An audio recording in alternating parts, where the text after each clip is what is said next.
Nice to have you back. Yes, I'm happy.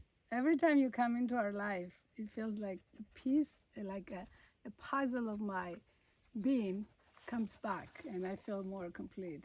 I hope you don't feel more puzzled.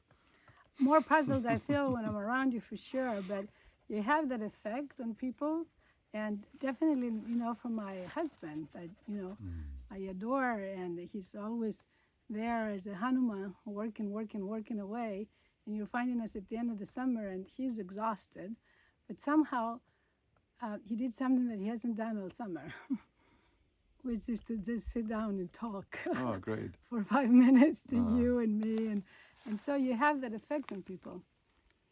Nice to have you back, Petro. I'm very happy that I can be back. And this morning, when we managed to have the three of us sitting down and talking, we talked about how you do things, and you have a festival coming up, and I was asking you, how do you make things work when you want people to come together and talent to come together and yoga teachers to come and musicians to come, and I've been trying to figure this out for the last 40 years of my life, when I've been trying to organize events and how to balance the finances, the economics with the heart of it, the spirituality of it. Somehow it happens, and it's not easy. And I take the position of teachers, yoga teachers, spiritual teachers, and musicians who say, you know what, we cannot always come for free. We need to get paid. And also my heart goes out to people like me who've been wanting to go to events, and I've been going to events and volunteering or trying to make it happen in a small budget, and and then there's the in-between of the people who are working full-time jobs and are getting paid real money, and they can afford it, they can come. And so with all that, where we find ourselves, we're talking more specifically about teachers and teachings. Yes. Where do we find ourselves? The dogs are barking. They pay attention to something. I think to learn to pay attention to the right thing, right? Because we could bark at ghosts, or we could take care of things that are really relevant. So, yes, café. Okay. Okay, café. Okay, sit down. Cut. Cut. No, cut. Bravo. Hello. Bravo. Okay, so to be very specific, because I know you don't have a lot of time, and our friends I have here, all the time in the world. You do? Yes. No I problem. always think I'm running out of time. No. That's the problem, right? No, I don't know. There's different. Okay, so to approach this topic a little bit is that we are brought up in a way that we expect that everybody, more or less, as a human being, will be confronted more or less with the same reality, equipped with the same potential to meet that reality. And I don't see it this way. I feel that there is a certain kind of course, equality in the most basic sense, that there is an equal light or soul, Atman, residing within everything. Can you say that again? You're saying that it's perspective and there's an equal light in all of us? Can you? Yeah, there's equality in the sense that there's something that is really the same within all of us. That is that Tattvamasi, that goes for I am that, goes for everyone, and for everything that is being, which is everything. But every agent of being has a little bit slightly different agenda, path behind them, presence and path ahead of them. So those dogs are dogs, and obviously you would recognize them as dogs, yet they come with a certain kind of karmic imprint that allows them to meet reality the way that they meet them. And there's a dog with short legs, they will have different attributes and chances of potential than a dog with longer legs. A dog with longer legs won't be able to crawl into a rabbit, cave. And you're saying that humans are this way, and humans are whatever. also a little bit different. So that when I'm saying and when you're asking like how to meet the challenges of how we are understanding, you know, finance and the energy of like material stuff around us, what value does it have, what represents what kind of value, it has to do a little bit with our conditioning, our karma, our many things will be in our lives the way that we will need to handle reality in a specific way that we are built. So my point is I cannot have like one rule and one law of how to deal with finance or economy in your life. I can slowly find out how I need to approach it and understand it, that it works out for the way that I'm built karmically. Yeah, and like coming from my story too, I see that we are finding our way. I'm finding my way. It's like too much this way, and now I need to do the other thing. Like, you know, so too much control, too much trust, and somehow we find our middle path in that. Like how it feels good to live a life where we live and we feel the abundance, the generosity that also comes with some limitations and some restrictions. So to find that dance with the freedom, the generosity, the limitations, the restrictions, all are kind of given to us as gifts and as tools to find our way, right? Mm-hmm. But that's the intriguing part of the whole story is the play of finding out what's the right way. You go on a path and you find out it's too steep or too narrow, like it doesn't work out, and then you change the way and change.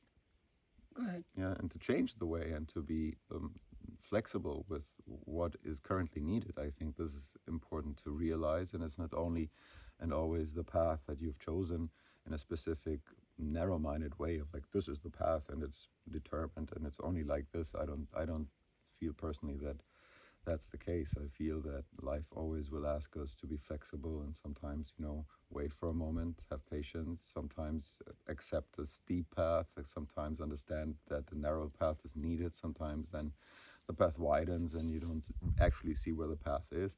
So all that in an analogy means that also the way that we are dealing with ourselves and with the subject, for instance, of economy. So what is the law of the ecos? What is the law of the house economy, right? What is the law of that which we share together as our current field of existence, which is the house right now. I mean, here we are in a house that is the current field of existence for us. It could be a house in nature, it could be a rock, could be a tree. Now, if you provide something for someone, then of course there should be a certain kind of equal appreciation of what it is. If I offer a feast to someone and I engage in finding the goods for it and finding the people who can prepare it and offering it, hopefully it comes from a place of wanting to offer something, right? But can I expect that a guest or someone who comes has the same understanding of evaluation for that thing that I have? I can't have that. And as a host, I must be humble to that. I must be humble that people have a different, understanding of what's their value. But nevertheless, I think let's make it specific. A very specific thing. I want to ask you, but finish. Let me conclude this one. A very specific is that, so I said that everybody is different, is built differently. So we will be challenged differently with a matter of materia. Like for some people, it seems that everything is always available, no problem. For others, it's always hardship. Like we don't know, like what's at the base in their own story of cause and effect led to the point that it feels like that or that it is like that. But what we can do is we can trust a little bit the suggestions of the teachings, and they are been around for a long, long time, and they're very clear about it, that when it comes to sharing something that I would call divine information, like everything is divine, and everything at some point, of course, is information. Like the knowledge of it changes the way that we are. But if you are offering teachings that you received from a spiritual source, if you are offering teachings that you received from Guru, if you're offering and sharing teachings that you received in your sadhana, then putting a price tag on it, the teachings say, they devalue the teachings. Like the idea that anything of that has some kind of reciprocity, like the internal teachings have some kind of external reciprocity. Well, that's the case, but not in the case of putting a price on it. So, but people, friends of mine and ours, who are yoga teachers, spiritual consultants, advisors, coaches, meditation teachers, they say, hey, we got to live. I got to make a living. And why should it be that a doctor can charge? Why should it be that a massage therapist, a psychotherapist, they're also doing spiritual work? How is it okay for them to charge, but not okay for me to charge so I can pay for my children's school? I didn't say that it's not okay for you to charge. Do whatever you need to do. If you do whatever you want. But the idea is that it's not, like in the teachings, it's not up to the teacher to suggest to the student what the teachings of the teacher have as a value. I teach, like whatever I teach, and then I say, like, this teaching has a price tag of $100. Going back to the dog with short and long legs, there is something in learning to meet the world according to the way that the world in the divine value is built. I need to learn that as a student. I need to learn to give value. If I get presented a teaching with a price tag, I don't learn to evaluate that. I don't learn what it means to approach those teachings in a way that I understand what is actually the true value.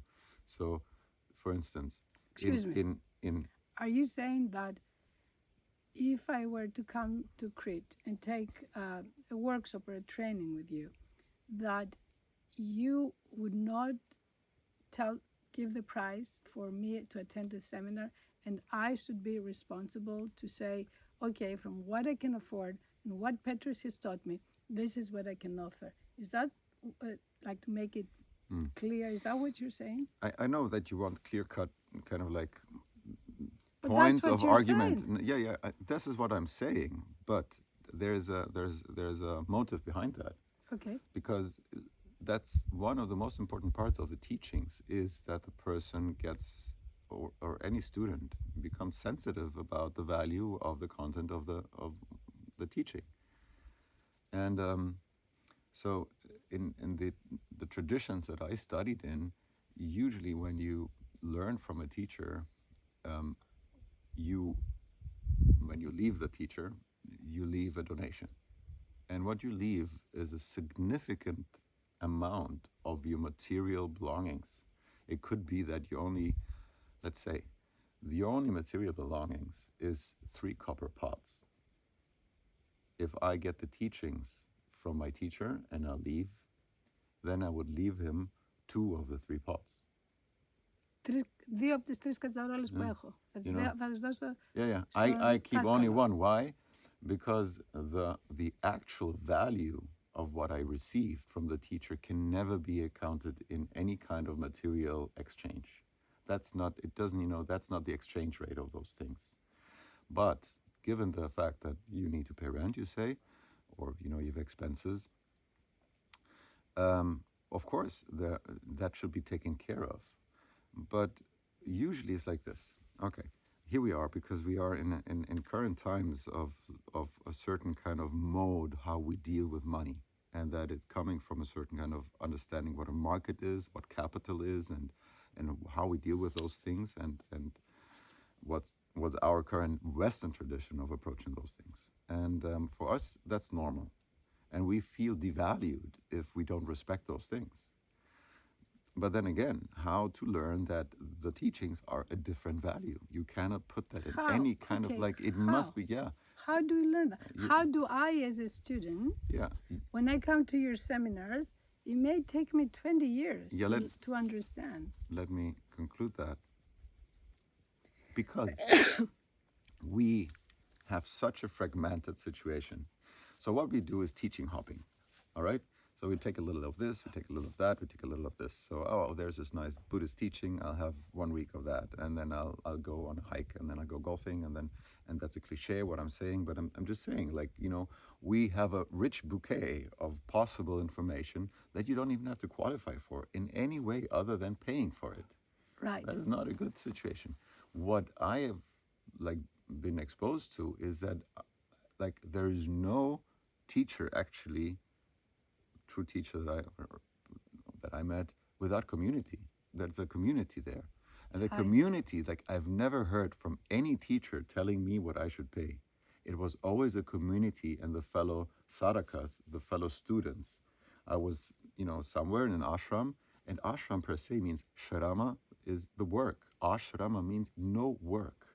That's like, it's not like anything that is business, that is a field of exchange. No business. Ashram means a place where you go and it's no business transactions. No work, no business. There's plenty of ashrams that have golden business, if I may say so. Yeah, but this is not what I'm like, you know, I can also take as a reference the things that I'm critical about, and I can see them and I make them like, that's the standard. This is not the standard. This is something that you also see. But again, back to the teaching. So I never was given a price tag by the teacher themselves. There was fellow students, and then the question was like, what will you donate? Yeah. And then, you know, slowly you get to a what place is of the like, need what is the need? Like, how do you do? So, and once you're in this kind of thing, you go there and you expose yourself to a certain kind of information. Like, you get analytical about, oh, what's happening here and how can I contribute that? That teaching stays available for everyone around me, not for me. That's the teaching of yoga is unity, is like, how can I make it that the light, guru, that the light of knowledge can reach as many people or as many beings around? That's why my wish, because if the teachings help me at some point, then like my motive as a human being is that I want to share anything that is good that I found. There's a nice sunset. Hey, come on, look at the sunset. There's a good teaching, gives me peace. Hey, try this kind of meditation. So the idea is like whenever I meet something that is true, it has its own value. And then I want to share that. And by being in a community, I learn how to do that. Then I see the necessity of what I can, you know, bring to the table. And, you know, for some people it's this, for some people it's that. All I'm saying, and I'm not judging anyone, like everyone can do what they want. Everybody can, you know, charge what they want. I think, and that's a personal opinion, any other opinion is fine. I think that it taught me, coming from a context and a culture of material exchange with a price tag, and I saw the decrease of ethics and morals and values over the last 50 years that I am alive and more, you know, what it does to people and how it changed our societies, not to the good, you know, some good, some not good. And then I remember how I felt that whenever I was in a context in which true teaching happened, there was no price tag. And then every time that I ended up being somewhere that was a westernized format of that teaching, all of a sudden there was a price tag. Now I'm part of I want to answer to that. Can I? Yes, please. So, totally appreciate what you're saying. You know, I'm about to go to a teacher in India who comes from a very respected institution, an institution that I really respect. And I'm about to pay some, you know, good money to go and attend with great respect. That's one example that I like to pose, and you and I always disagree, and that's the beauty. It happens with my husband too, and that's where like the golden answer comes. And also, just like I'm looking at Zen Rocks and looking at the fact that this year we had a lot of different retreats, and some retreats like the ones that we have with the Plum Villas mindfulness retreats, we charge very little. You can come and be in a beautiful tent for the price of the food that we're going to offer you, and or be in a super wonderful room and pay a lot more, but the choice is there. And so these are like really reasonable. 2 retreats that people paid good money to hear a scientist, to hear a writer of really wonderful books. And so we have the gamut, and people who came, everybody, pretty much like 99.9% of the people who were here, they felt the atmosphere, the transformation, the stillness, the love, the compassion, the community, and everybody left. And it was a good feeling. So somehow we're finding a balance, we're finding the steps, we're finding the way to have a place that is sustainable, that needs a lot, because we're not a hotel and we're not a non-profit monastery or ashram. We're the in-between, and so it's like a quivering line.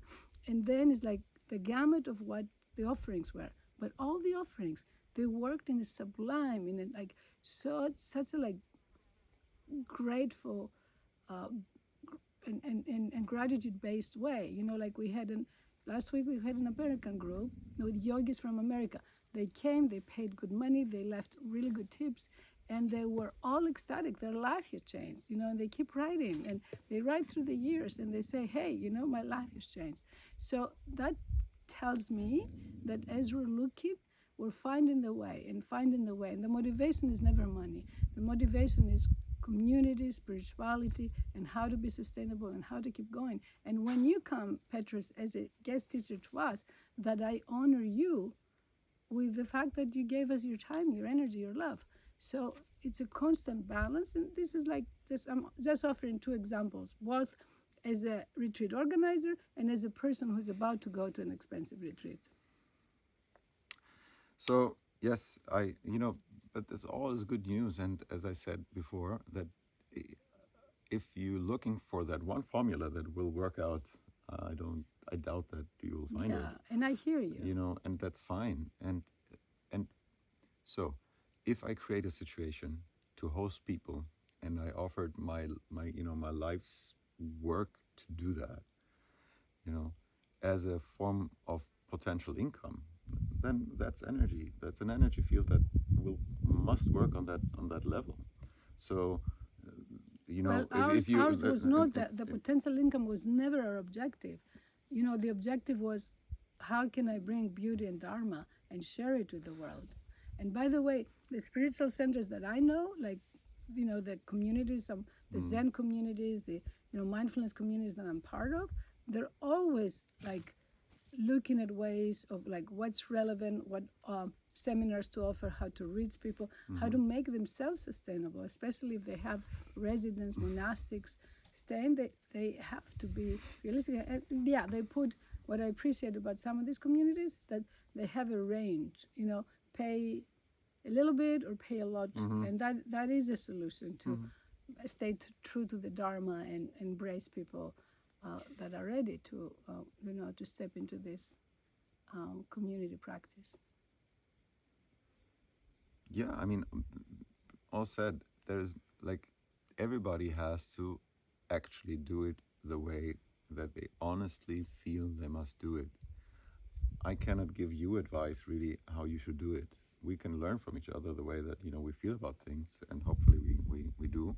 And you gave me inspiration that we're going to do events. Yeah. We're going to do events where it's going to be like that. It's going to be like, okay, And I'm not really also, of course, I run yoga schools, and they have a price tag. People go there, and What does that mean? Does that mean that the Dharma taught there is not real Dharma? That's a good question, actually, to tell you the truth. I don't know, because I don't think that we are in a finite place of knowing. That I'm not an enlightened person, that I know all the fields, all the dimensions of existence, and I don't have that knowledge. And I think my life is, and my intelligence, too limited to kind of like understand that. But what I can see is that there's different ways of dealing with things in different times, and different necessities arise in different times. And as long as there is some kind of mutual, communal, like heart of a thing, then there is guidance of higher forces that will make that happen. I'm totally sure.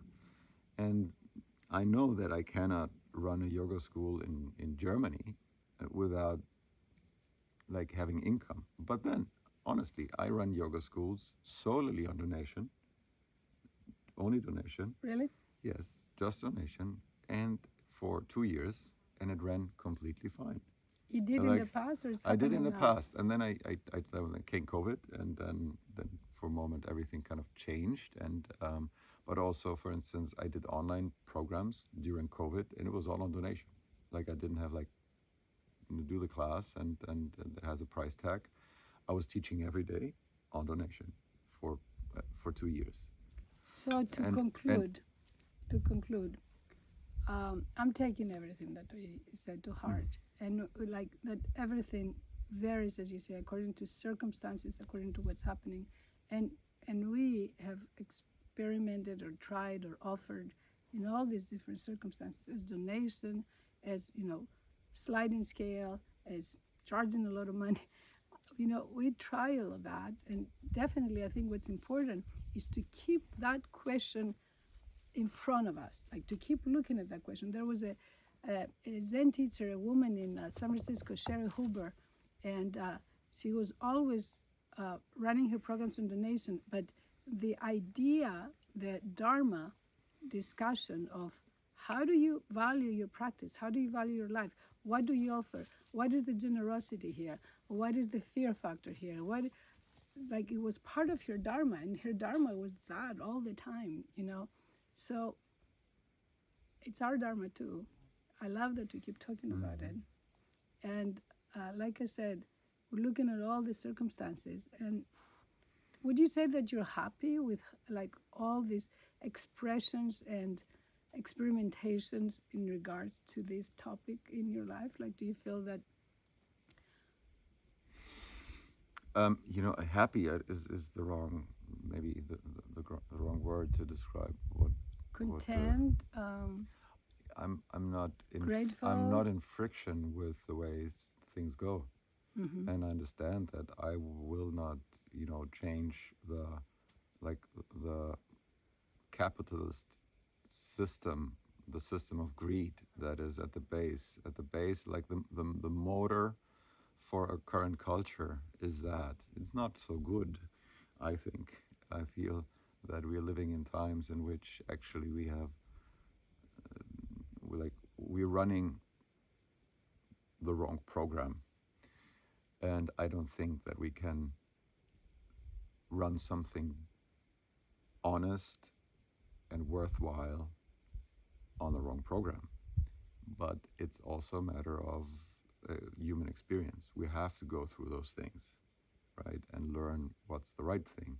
And right now, I don't see that. I see that literally that the the spiritual like supermarket is open and everything is at sale, everything, everywhere, and it's big business. Like I remember how I started. We'll finish it. No. Listen. Let's Listen. My point is. Yes. So there's this big business, all that. So I think that you raise the question. That's the important thing. The important thing is that you amidst all that, I'm not saying that it's per se the wrong world that we're living in. It's the world that we live in. And it's important to raise the right questions and to ask yourself, like, what's the value? What is value? What's external? What's internal? What's time? What value has time? How to, is it just the money that you have that you like? I know so many people that have no problem in paying $10,000 for a week.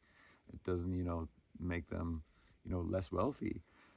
I know other people who would give $100, and that's more than they have.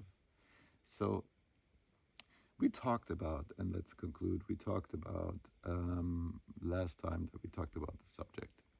talked about Gurdjieff.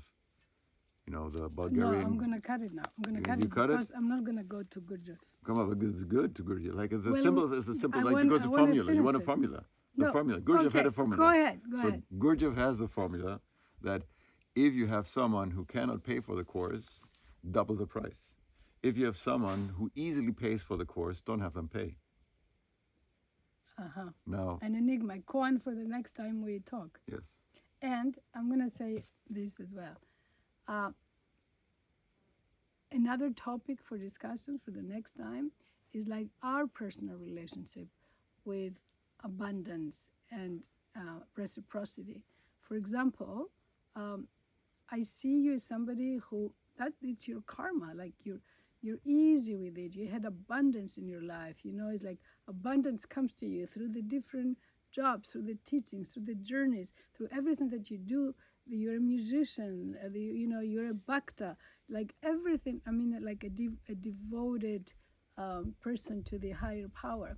So everything comes with that musical ease in your life, and I think that's part of our karma too.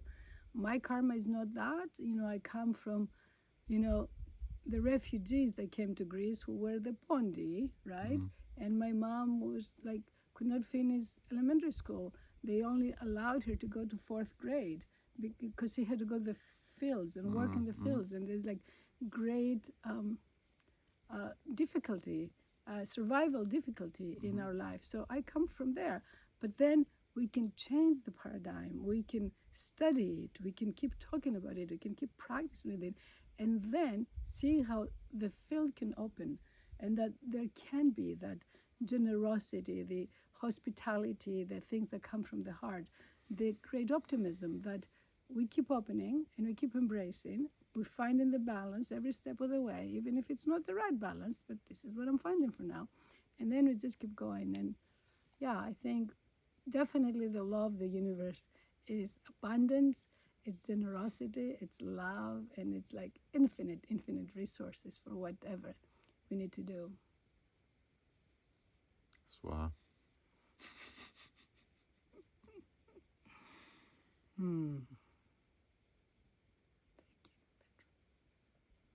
Thank you, Petros. Thank you, Vivi.